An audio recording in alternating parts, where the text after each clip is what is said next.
¿Qué es un contrato de sociedad? ¿Qué implica constituir una sociedad civil? ¿Qué es una sociedad civil y qué se diferencia de una sociedad mercantil? ¿Qué características va a tener esta? Bueno, si has llegado a este vídeo es porque necesitas conocer la respuesta a estas preguntas porque te estás preparando posiblemente un examen. Así que no te preocupes porque en este vídeo te voy a explicar todo lo que necesitas saber acerca de esta materia en menos de 7 minutos, porque estás en Derecho Virtual, donde explicamos el derecho de una forma rápida, ágil y sencilla.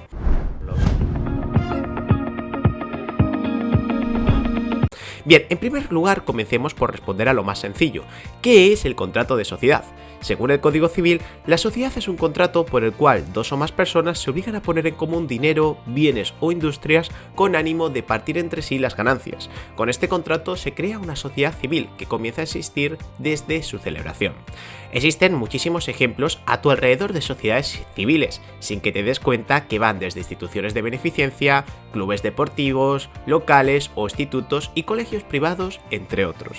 Vamos a poner de todos modos un caso práctico para que lo entiendas mejor. Imagínate que Ángel, Tomás y Sara son 3 médicos que quieren asociarse para dar asistencia médica y repartirse el beneficio. Para ello pueden elegir adoptar la forma de sociedad civil celebrando un contrato de sociedad entre ellos y convirtiéndose cada uno en socio de la misma. De la definición podemos sacar como elementos esenciales del contrato, por un lado, la constitución de un fondo común. A esto se refiere el Código Civil cuando habla de poner en común dinero, bienes o industria. De acuerdo con la doctrina, se puede tratar en realidad de cualquier ventaja patrimonial. Por ejemplo, los médicos, amigos de nuestro ejemplo, pueden haber establecido aportar simplemente sus conocimientos o también aportar su patrimonio o las ganancias que van obteniendo de sus respectivos trabajos en el hospital. Ahora, a continuación verás las diferentes clases de sociedad que hay, no te preocupes.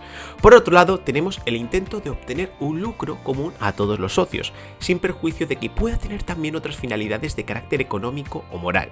En nuestro caso hemos dicho que quieren repartirse el dinero que se obtenga, pero pueden también tener como finalidad la mejora de la sanidad en su localidad por ser un pueblo de la sierra, en el que escasean este tipo de servicios médicos.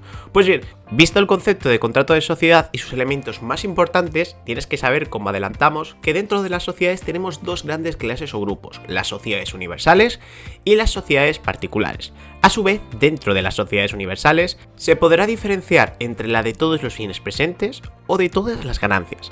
Vamos a detenernos aquí un segundo para que veas la diferencia.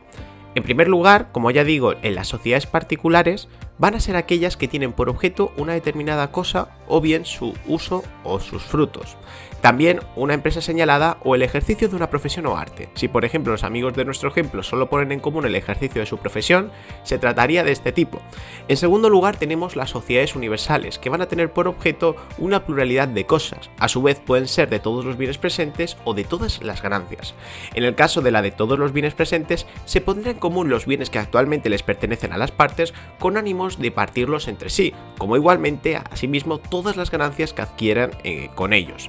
No incluyen en este caso los bienes que los socios adquieran posteriormente por herencia, legado o donación, aunque sí sus frutos. Por ejemplo, si Sara, Ángel y Tomás deciden no solo poner en común sus conocimientos en medicina, sino también todo el patrimonio actual que tienen para sustentar este proyecto, se trataría de una sociedad de esta clase. En el caso de la sociedad universal, de todas las ganancias, esta comprenderá todo lo que adquieran los socios por su industria o trabajo mientras dure la sociedad. En este tipo, por tanto, los bienes de los socios siguen siendo de cada uno, pasando solo a la sociedad el usufructo. El código establece que si no se especifica qué tipo de sociedad universal se constituye, se entiende que es de todas las ganancias por ser menos gravosa. Si por ejemplo pactan que pondrán en común dinero que ganan en el hospital para financiar esta sociedad, nos encontraríamos ante una sociedad universal de todas las ganancias. Hay que destacar que al margen de todas estas sociedades existen las sociedades mercantiles, como la sociedad limitada o la sociedad anónima, que son en la práctica los mecanismos legales que se utilizan para crear empresas. Te dejaré en las tarjetas un vídeo con toda la información referente a estas. Y ahora, visto todo esto, quizás es el momento donde te estés haciendo alguna de estas preguntas que te voy a decir ahora, como cómo se celebra este contrato, qué elementos ha de reunir la sociedad para poder constituirse, etcétera, etcétera. Pues bueno, como en todo tipo de contratos, va a ser necesario reunir una serie de requisitos personales, reales y formales para poder constituir la sociedad. Respecto a los requisitos personales, Para poder ser parte no hay especialidades, excepto que no van a poder celebrarlo personas que tienen prohibido otorgarse recíprocamente alguna donación o ventaja. Por ejemplo, esto ocurriría si Ángel fuera el tutor de Sara, puesto que el tutor tiene prohibido adquirir los bienes del pupilo hasta la aprobación de la rendición de cuentas. Respecto a los elementos reales, simplemente se va a establecer que tiene que ser lícito y en interés común de los socios. De esta forma, varios traficantes de droga no podrían constituir una sociedad civil con su profesión, ya que no tendría un objeto lícito. Por último, tenemos que pararnos en los elementos formales, en donde se van a establecer algunas de reglas especiales y ojo, porque en esto te pueden pillar en el examen. Y es que el Código Civil establece que si Ángel, Sara y Tomás acuerdan aportar bienes inmuebles o derechos reales que haya sobre ellos a la sociedad, en este caso solo puede celebrarse el contrato mediante escritura pública y tendrán que hacer inventario. Si no se cumpliera con esto, el contrato sería nulo. Y si por el contrario solo se aportaran bienes muebles, este se regiría por el principio de libertad de forma, pudiendo en este caso del contrato tanto hacerse por escritura pública como en documento privado, así como incluso verbalmente, aunque como sabes, pues bueno, en este caso el Código Civil dispone que cuando las prestaciones exceden de 9,02 euros, en este caso el contrato deberá hacerse por escrito. Finalmente, nos queda por ver los efectos que va a tener el hecho de firmar un contrato de sociedad, ya que para nuestros tres amigos, nuestros tres socios, Sara, Tomás y Ángel, la firma de este contrato va a suponer una serie de obligaciones imprescindibles que debes conocer. En primer lugar, la obligación de aportar a la sociedad aquello a lo que se han comprometido. De esta forma, si en el contrato de sociedad se establece que tienen que aportar 10.000 euros cada uno, van a ser deudores de dicha cantidad.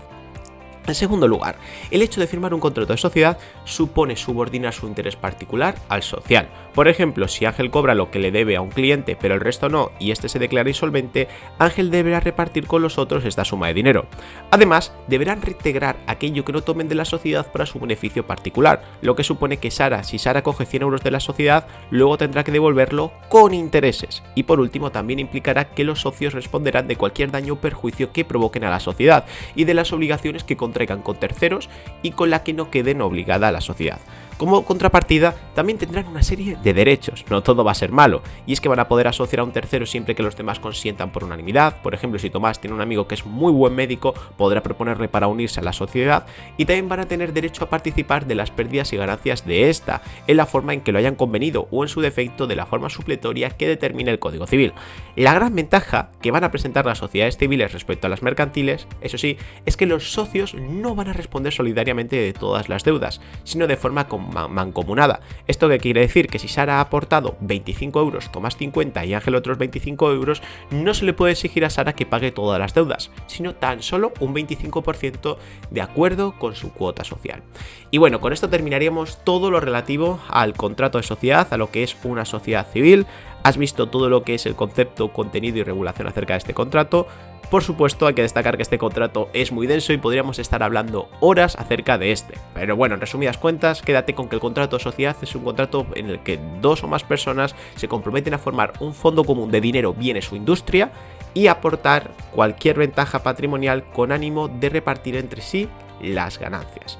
Recuerda por último que si este tipo de vídeos te son de utilidad, en nuestra academia tenemos miles de vídeos como este donde te desarrollamos y te explicamos todas las asignaturas de la carrera de Derecho. Tendrás toda la información en las tarjetas. Un saludo y te veo por ahí.